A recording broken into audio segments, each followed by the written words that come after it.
Sophia Rose Callahan sat by the window of her small, sunlit room above the flower shop in Honey Ridge. The soft light caught the faint freckles that danced across her porcelain skin, and her emerald eyes glistened with the weight of years she had lived in quiet hope. For 7 years, she had written letters to a man she had never met. Her future fiancé, promised to her by God during a prayer retreat when she was just 22. Every letter was a prayer, every word a promise of faithfulness, a covenant sealed not by sight but by trust.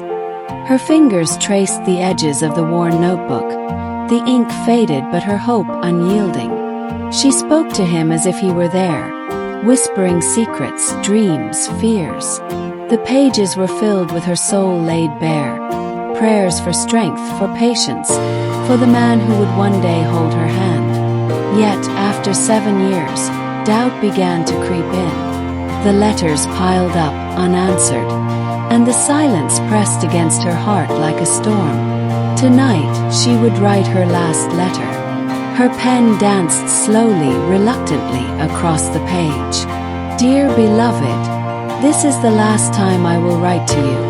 Not out of bitterness, but out of surrender. I have waited faithfully, and though my heart aches, I trust that God's timing is perfect. If you are truly the man He promised, you will find this letter one day. If not, I release you and this dream into His hands. She sealed the letter and placed it with the others, a gentle prayer on her lips. A sudden gust of wind swept through the open window, lifting the letter from the stack. It fluttered like a white bird and escaped into the night, carried away into the unknown. The Greyhound bus groaned as it pulled away from the Savannah station, its engine a low hymn against the evening sky. Micah Elias Carter sat by the window, hands clasped tightly over a worn leather Bible. The changing landscape outside was a blur, fields golden with late afternoon sun. Once, his voice had commanded rooms filled with worshippers.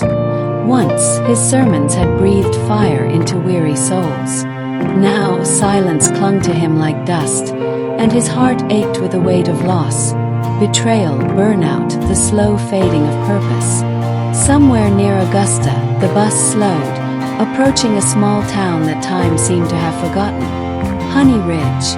Next stop, Honey Ridge, the driver announced. Micah pressed the stop button almost without thinking.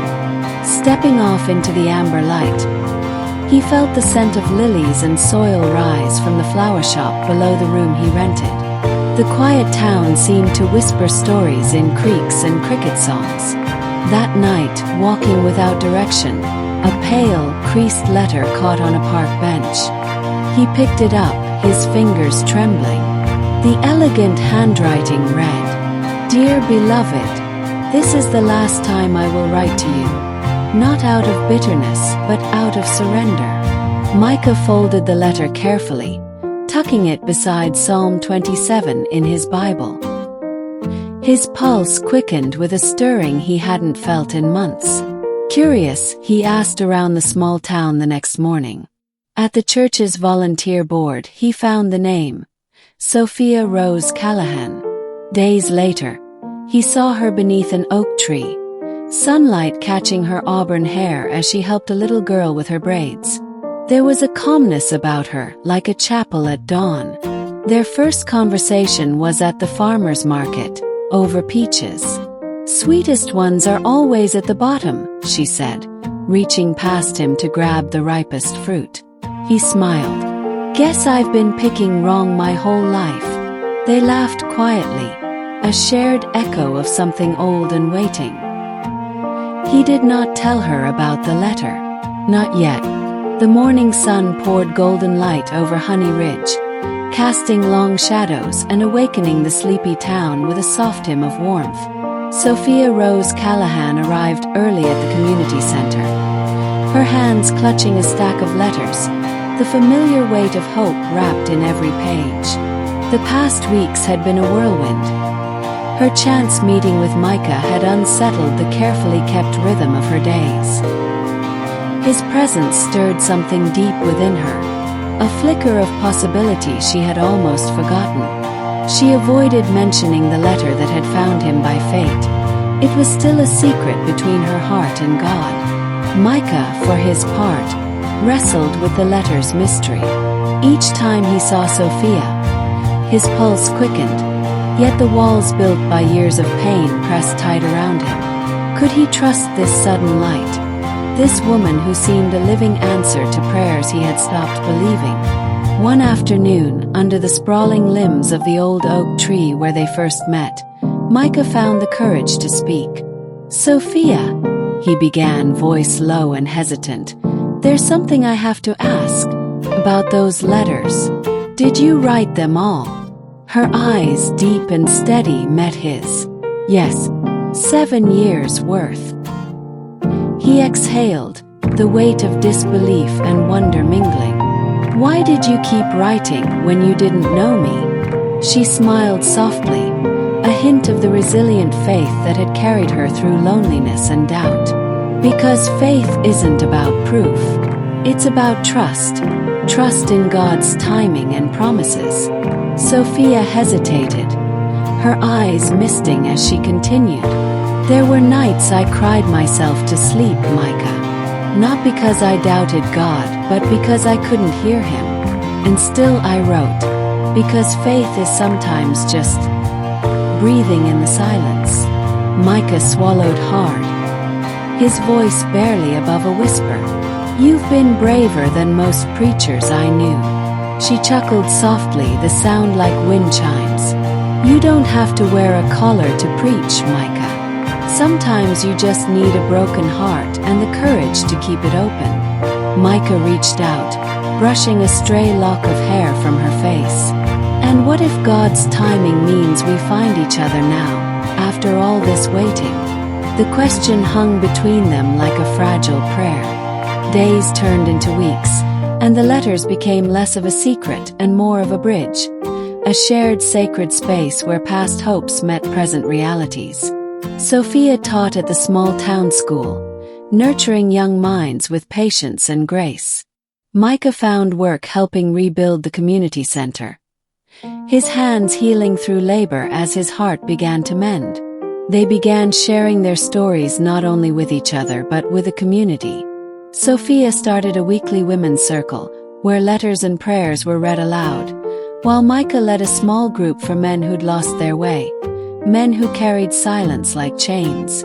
Slowly, Honey Ridge transformed, not in grand gestures, but in subtle miracles. A reconciled father and son, a grieving widow who dared to laugh again, a young girl who finally believed her voice mattered.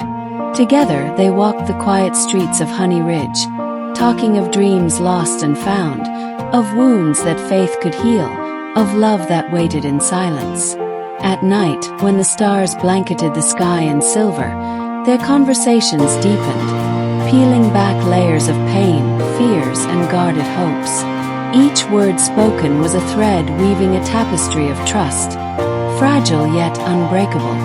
In the silence between their voices, there was a sacred space where God seemed to speak, promising new beginnings beyond the shadows of the past. The gentle rhythm of Honey Ridge life was soon disrupted by whispers and questions that rustled through the town like an unexpected wind. Some eyed Sophia's quiet strength with suspicion. Others questioned Micah's sudden arrival and his haunted past. Even in a small town, the past is never truly buried, especially when it comes wrapped in mystery and silence. Sophia felt the weight of those gazes like stones against her spirit. But her faith was a shield she had learned to wield early. She bore the cold stares with quiet dignity, knowing that love and faith often stand alone before the world. Micah, on the other hand, wrestled with his own demons. The betrayal that had shattered his ministry was never far from his thoughts, and every glance from skeptical neighbors echoed the voices that had once told him he was a failure. At night, memories crept like shadows, threatening to swallow the fragile hope he was daring to nurture. One evening, after a long day working on the community center, Micah sat alone beneath the oak tree, the letter from Sophia folded carefully in his pocket. He wondered if he was worthy of the love she had offered without condition. The promise of faith seemed fragile. Fragile like the delicate pages of those letters he held close, as if they might crumble in his hands at any moment. Sophia found him there, shadows playing across his face, and she sat beside him without a word. They shared the silence, two souls battered but unbroken, drawing strength from each other's presence. Faith isn't about never doubting, she finally said softly. It's about choosing to believe even when everything inside screams otherwise. Micah nodded, his heart aching yet filled with a flicker of hope. Then I choose to believe in you, in us, and in the God who brought us together. Their hands found each other in the dark, a silent promise made beneath a sky that held both stars and storms. The days that followed tested their resolve. Temptations of fear, old wounds reopening, and the pull of past shadows threatened to tear them apart. But with every trial, their bond deepened, rooted in faith and a love that refused to let go. The weight of silence between Sophia and Michael was broken one crisp morning when a visitor arrived in Honey Ridge. A man bearing a letter that would unravel years of hidden pain. Micah's past was not as buried as he had hoped. Old wounds opened with a sharpness that caught him off guard. The visitor, a former colleague from Micah's church days, came not to accuse, but to offer a truth that would demand courage to face. The letter, stained and faded, spoke of betrayal, mistakes, and a fractured faith, yet also of forgiveness and the possibility of redemption. Micah felt the old ache stir, but this time it was met with new resolve. That night, after the letter was read, they stood on the porch of the community center, wrapped in the hush of twilight. Micah turned to Sophia, the letter still warm from their hands. I always thought redemption would come in thunder, loud, undeniable. But this quiet healing, it's louder in my soul than any sermon I've ever preached. Sophia leaned into him. Grace rarely shouts. It whispers and waits for us to listen. Sophia stood by him as they read the letter together. Her presence a steady anchor in the storm of emotions. The truth was painful but necessary. The darkness that had chased Micah for years was part of the story, but it did not define his future. In the days that followed, they spoke openly of fears, regrets, and hopes, weaving their stories into a shared tapestry of healing. The town watched as two wounded souls chose vulnerability over silence, faith over fear. The community center project became more than construction. It was a symbol of rebuilding lives, a testament to God's grace in the cracks of brokenness. On Sunday mornings, Sophia would hum hymns while arranging flowers for the chapel. Micah began writing sermons again, not to impress, but to confess, truths bathed in vulnerability, laced with hope. They didn't talk about the future often, not in fixed plans or calendars. Instead, they lived each day as a gift unwrapped slowly.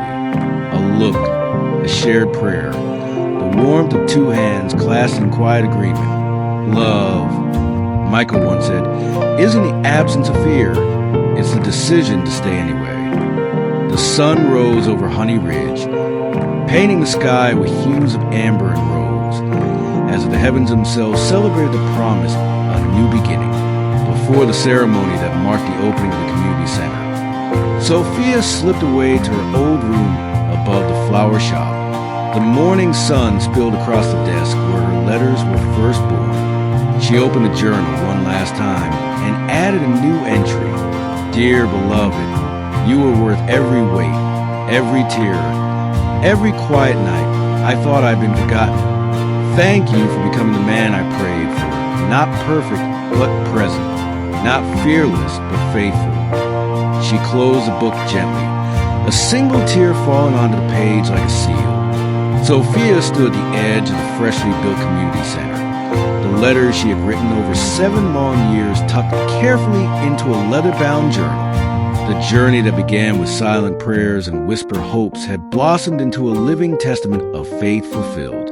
Every word she had penned was no longer a secret, but a beacon, a witness of the quiet power of waiting on God's timing. Micah arrived, his steps sure and steady, a man transformed by grace and the trials that had shaped him. His ocean blue eyes met hers with depth of love and reverence that spoke of every struggle, every moment of doubt, and every whispered prayer beneath the stars. They embraced, two souls no longer defined by past wounds, but united by a future illuminated by faith and hope. The townspeople gathered, their faces reflecting the shared journey, a tapestry woven from brokenness and healing, loss and redemption. Together, Sophia and Micah read the final letter aloud, the one she had intended never to send, a letter that had found its way to him through divine providence. Their voices mingled with the gentle breeze, carrying the words of surrender, trust, and unwavering devotion across the fields that had witnessed their story. The community center's doors opened wide, welcoming a future where love, faith, and service intertwined. It was more than a building. It was a sanctuary for second chances and new beginnings. In that moment, beneath the vast sky that had witnessed both their prayers and their pain, Sophia and Micah understood the profound truth of their journey. That God's timing, though mysterious, is perfect. That love, when rooted in faith, can transcend the greatest trials. And that sometimes the most beautiful stories are written not with certainty, but with hope and perseverance. As the sun climbed higher, casting golden light on the new day, they stepped forward, not just as lovers, but as partners called to walk a path of grace, hand in hand, into the unfolding promise of tomorrow.